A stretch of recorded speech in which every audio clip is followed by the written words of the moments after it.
Investment in securities market are subjected to market risk. Read all related documents carefully before investing. The securities quoted are for illustration only and are not recommendatory. Registration granted by SEBI. Membership of a SEBI recognized supervisory body, if any, and certification from NISM is no way guarantee performance of the intermediary or provide any assurance of returns to investors. Hello friends, अगर आपने कल का analysis देखा रहेगा तो concept wise आपको समझा रहेगा कि आप देख सकते हो यहाँ पे मैंने रेजिस्टेंस लाइन ड्रॉ की है और मैंने ये भी कहा था कि रेजिस्टेंस लाइंस के आसपास आपको अगर रेड कैंडल दिखती है तो आप ये जो नंबर्स है 24,350 और 24,300 वहां तक जा सकते हो। अब यही कंसेप्ट को आप देखोगे तो मार्केट ने फॉलो किया। ये देखो, यही है वो रेजिस्टेंस लाइन। अब यहाँ पे एक चीज अगर आप ध्यान से देखोगे तो जो रेड कैंडल है बड़ी नहीं थी। इसके लिए क्या हो गया कि मार्केट कुछ समय के लिए साइडवेज चला गया। अगर यही रेड कैंडल कुछ इस तरीके से बड़ी होती तो बहुत फास्ट मूव आता, पर ध्यान रखना रेड कैंडल बड़ी नहीं थी। इसके लिए रेजिस्टेंस के यहाँ पे बाय सेल होते गया और दोपहर को जब ये मूव आया तो आप देख सकते हो कितना फंटास्टिक आया और यही मूव 24,200 तक हमें लेके गया। तो होप आपको स्टेप बाय स्टेप ये सभी एनालिसिस समझ में आ रहा है कि मार्केट किस तरीके से मूव करता है। और आने वाले दिन, जैसे कि मैंने बहुत कहा था कि अगर मार्केट को ऊपर जाना है तो नहीं होगा कि आज एक फाइनल दिन था जहां पे अगर ग्रीन कैंडल बनती तो मार्केट ऊपर जाता। मार्केट ने पूरी तरीके से अब बता दिया है कि ये जो मूव है, मैं इतने जल्दी ऊपर जाना नहीं चाहता हूं। तो आगे क्या होगा ये मैं डिटेल में आपको बताऊंगा, बट आप देख सकते हो कि वापस एक सिंपल सपोर्ट एंड रेजिस्टेंस से भी आप मार्केट को किस तरीके से एनालिसिस कर सकते हो। बहुत सारे लोग हमारे साथ जुड़ रहे हैं, नए आए हुए हैं, तो थोड़ा बहुत इंट्रोडक्शन मेरे बारे में। मेरा नाम तुषार गुने है। हर शाम मैं आता हूँ निफ्टी बैंक निफ्टी का एनालिसिस करने के लिए। इसके लिए बहुत इंपॉर्टेंट है कि आप चैनल को सब्सक्राइब, बेल बटन को हिट और डिस्क्रिप्शन में जो व्हाट्सअप कम्युनिटी की लिंक है उसे क्लिक करके आप हमारे फैमिली का हिस्सा बन सकते हो। व्हाट्सअप कम्युनिटी ज्वाइन करना क्यों इंपॉर्टेंट है, तो बट ऑब्वियसली फॉर एग्जांपल अगर दिन भर में हमने कुछ लेवल्स हमारी अचीव हुई, उसके बाद क्या करना है उसके डिटेल्स व्हाट्सअप कम्युनिटी में दिए जाते हैं।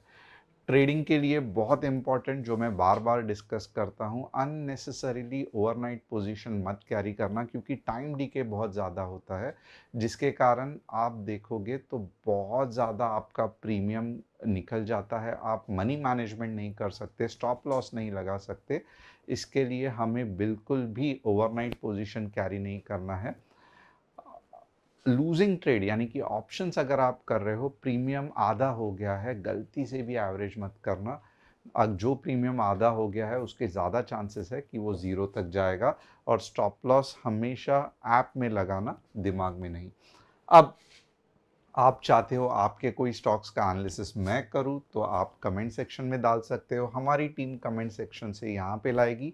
जैसे कि आज मैं श्रीराम फाइनेंस, पॉलीकैब और कल्याण ज्वेलर, ये 3 स्टॉक का एनालिसिस करने वाला हूँ। Top news of the day क्या है, तो top news of the day यही है कि इलॉन मस्क का जो satellite internet is getting government approval. Fantastic चीज़ है। It can bring fast internet to villages, help school and hospitals. तो जो दूर दराज के इलाके हैं वहाँ पे भी इंटरनेट बहुत फास्ट मिल सकता है। The India UK deal that concluded on 6 May promise to unlock major economics gain for India by eliminating tariffs. बहुत अच्छा है, खास करके सॉफ्टवेयर कंपनी के लिए। And US Fed keeps interest rate the same as before. क्यों? क्योंकि उनको लगता है कि इन्फ्लेशन और स्लो ग्रोथ ये सब इशू है। तो यहाँ पे न्यूट्रल है। कस्टमर सपोर्ट नंबर एक ही है। अगर आप चाहते हो कि आप हमारे व्हाट्सअप मीन्स हमारे साथ जुड़ के सीखना चाहते हो तो यहाँ पे आप मैसेज कर सकते हो, हमारी टीम आपको कॉल बैक करेगी। एंड यस, हम कोई भी पोर्टफोलियो हैंडलिंग, प्रॉफिट शेयरिंग नहीं करते, गवर्नमेंट के हिसाब से ये नहीं अलाउड है। अब हम देखेंगे कि ये जो बढ़िया सा मूव आया है, तो सबसे पहले डेली चार्ट में हम देखेंगे कि क्या हो रहा है। तो यहाँ पे आप अगर देखोगे डेली चार्ट में, तो डेली चार्ट में यस, एक थोड़ा सा आपको समझना चाहिए कि स्टैग्नेशन धीरे धीरे जो है, यानी कि अब मार्केट नहीं ऊपर जाना, ये धीरे धीरे टॉप एक ऐसा ऊपर के साइड में, अभी आप इसे डिस्ट्रीब्यूशन कह दो, साइडवेज मूव कह दो, बाय सेल कह दो, बट ये ट्रेंडिंग नहीं होता है, यानी कि यहाँ से यहाँ तक ट्रेंड हुआ, फिर साइडवेज चला गया, फिर थोड़ा नीचे से आया, फिर ऊपर चला गया। तो कुछ इस तरीके से मार्केट का पैटर्न होता है अगर मार्केट अप ट्रेंड में है। तो अब एक बड़ी अच्छी सी रैली, डिस्ट्रीब्यूशन यानी कि साइडवेज मूव, उसके बाद में नीचे और फिर ऊपर। तो ये जनरली एक वेव का फॉर्मेशन रहता है, बहुत बेसिक कंसेप्ट है ये। और इसमें एक ही दिक्कत क्या होता है कि हम एज ए एनालिस्ट कभी कभी कंफ्यूज हो जाते हैं कि ये ऐसे करके झप करके यहाँ पे चला जाता है, जिसको हम बोलते हैं कि मार्केट में बहुत बढ़िया स्ट्रेंथ है और ये वेव अभी तक ख़त्म नहीं हुई है, ये वो वेव और ऊपर जाएगी और कहीं तो भी यहाँ पे डिस्ट्रीब्यूशन होके फिर पुल बैक आके नीचे जाएगा और यहाँ पे जो हमने सोचा था वो नहीं हो रहा है। तो यही दिक्कत होता है। बट आप देखोगे तो मोर और लेस ये जो वेव का सिंपल कंसेप्ट है, ये आपको कोई भी किसी भी चैनल पे नहीं समझाएगा। तो यहाँ पे अगर आप देखोगे ना, तो एक तो है कि आज के दिन में मोर और लेस ये मार्केट ने बता दिया है कि मैं कोई भी ऊपर जाने के मूड में नहीं हूँ। अगर मार्केट जाना चाहता है ऊपर, तो मैं आपको कल के लेवल्स बताऊंगा। कल अगर गैप अप 24,500 और वहां पे अगर 15 मिनट्स ग्रीन कैंडल नहीं होता है, मुझे मालूम है ये बहुत ज़्यादा इम्पॉसिबल है, मीन्स बहुत मुश्किल है, but at the same time अगर ये हुआ तो ही मार्केट ऊपर जाएगा, नहीं तो जो क्यों ऐसे मैं बोल रहा हूँ, क्योंकि जो ये वेव को पुश करने के लिए स्ट्रेंथ लगता है, ये देखो ये वो स्ट्रेंथ है जो वेव को पुश करने के लिए लगता है। और जब तक मार्केट ऐसे स्ट्रेंथ नहीं दिखाएगा, मार्केट ऊपर नहीं जा सकता। तो कल 24,500 मुझे नहीं मालूम क्यों ओपन होगा, कैसे ओपन होगा, मुझे इसका लेना देना भी नहीं है। बट मेरे लिए एक चीज बहुत सिंपल है, अगर 24,500 15 मिनट ग्रीन कैंडल होती है तो ही फिर मार्केट 700-800 तक जाएगा। अगर ऐसा नहीं हो रहा है तो मार्केट वापस अप डाउन करके नीचे का डायरेक्शन ही पकड़ेगा। तो ये कैसे मुझे पता चला, तो ये डेली चार्ट में पता चला। ये एक्सट्रीम कंडीशन है, इससे हम ट्रेड नहीं कर सकते। तो आइए देखते हैं थोड़ा सा कि कल के लिए कौन से इंपॉर्टेंट लेवल्स है। अब कल के लिए जो इंपॉर्टेंट लेवल्स है ना, आप इमीडिएटली आपको पता चलेगा कि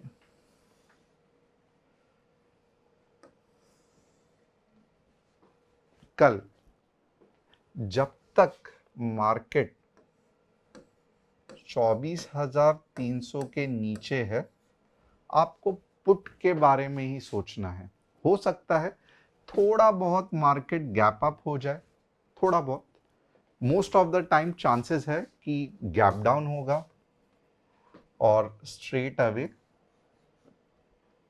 24 के या 23,800 तक आ सकता है, राइट।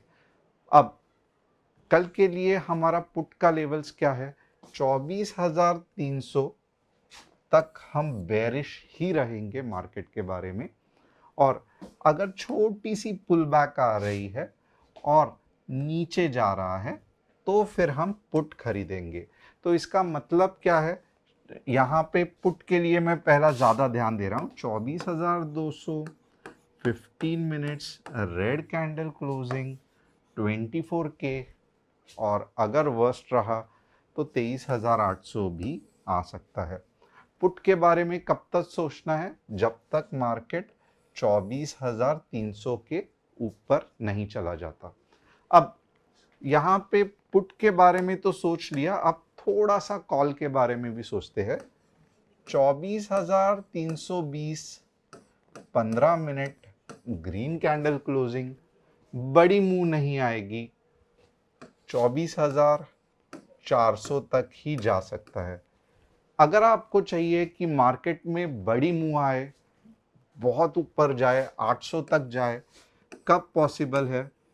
अगर गैप अप होके 24,520 15 मिनट्स ग्रीन कैंडल क्लोजिंग, ये अगर हुआ, मुझे नहीं मालूम ये कैसे होगा, क्यों होगा, बट ये हुआ तो ही मार्केट 800 तक चला जाएगा। अगर ये नहीं हुआ, कुछ नहीं होने वाला है। इसके लिए हमारा व्यू बहुत क्लियर होना चाहिए। 24,300 के नीचे मैं हमेशा पुट के बारे में सोचूंगा। भले मैं ये ग्रीन पेन से निकाल रहा हूँ, बट ये नीचे का मुंह है। और यहाँ पे आप देखोगे 24,200 या 24,250, बट एक अच्छी सी अगर रेड कैंडल फॉर्म हो रही है तो आप ये दो सोच सकते हो। आप लॉन्ग के बारे में कब सोचोगे? जब मार्केट 24,320 के ऊपर चला जाएगा, 15 मिनट्स ग्रीन कैंडल क्लोजिंग। क्या बड़ा मुंह आएगा? बिल्कुल भी नहीं। 24,400 के आसपास थोड़ा सा रोते रहेगा। मॉर्निंग में ही अगर 24,520 के ऊपर ओपन हुआ तो एक बड़ा मुंह आ सकता है। अब बैंक निफ्टी का थोड़ा सा एनालिसिस करेंगे। बैंक निफ्टी भी आप देखोगे कल के लिए बट ऑब्वियसली लग रहा है, बट ध्यान रखना, जो बट ऑब्वियस लगता है वो कभी कभी होता नहीं है। बट हमें लेवल्स पे बहुत ध्यान देना है। हम 24,350 के नीचे पुट के बारे में सोचेंगे और ऊपर कॉल के बारे में सोचेंगे। ये बहुत लॉजिक सिंपल है। थोड़ा सा मे भी पुल बैक हो सकता है 24,200 के आसपास, और कहाँ तक लेके जाएगा? स्ट्रेट अवे 24K और 23,900। तो ये नीचे के लेवल्स है। अगर 24,350 के आसपास गया तो ज़्यादा से ज़्यादा 24,500, इससे ऊपर नहीं जाएगा। तो ये जो है ये हमारे ऊपर के लेवल्स, और ये जो है ये हमारे नीचे के लेवल्स। इसके बीच में आप पूछोगे क्या करना है? कुछ भी नहीं करना है, अननेसेसरीली कंफ्यूज हो जाओगे। अब हम देखेंगे श्रीराम फाइनेंस। श्रीराम फाइनेंस कैसे लग रहा है? तो आज मोस्ट ऑफ द स्टॉक्स बहुत बढ़िया से गिरे हुए हैं, और ये 15 मिनट्स चार्ट है। हम वीकली चार्ट में देखेंगे। लास्ट टाइम भी श्रीराम फाइनेंस डिस्कस किया था, अच्छा है बाकी के स्टॉक्स के हिसाब से, बट फिलहाल के लिए कुछ समय के लिए साइडवेज जा सकता है। पॉलीकैब, वापस पॉलीकैब का अगर आप देखोगे तो अच्छा है, बट स्टिल वीकनेस ओवरऑल है मार्केट में। तो थोड़ा सा ज़्यादा नीचे भी नहीं जाएगा, ज़्यादा ऊपर भी नहीं जाएगा, मेंटेन करेगा। कल्याण ज्वेलर्स बॉटम पे है, कंसोलिडेट होने दो, ऊपर आने के लिए 600 के ऊपर जाना पड़ेगा। तो होप आपको एनालिसिस पसंद आया रहेगा। चैनल को सब्सक्राइब, बेल बटन को हिट, और डिस्क्रिप्शन में जो व्हाट्सएप कम्युनिटी की लिंक है उसे क्लिक करके आप हमारे फैमिली का हिस्सा बन सकते हो। Thanks a lot, see you tomorrow.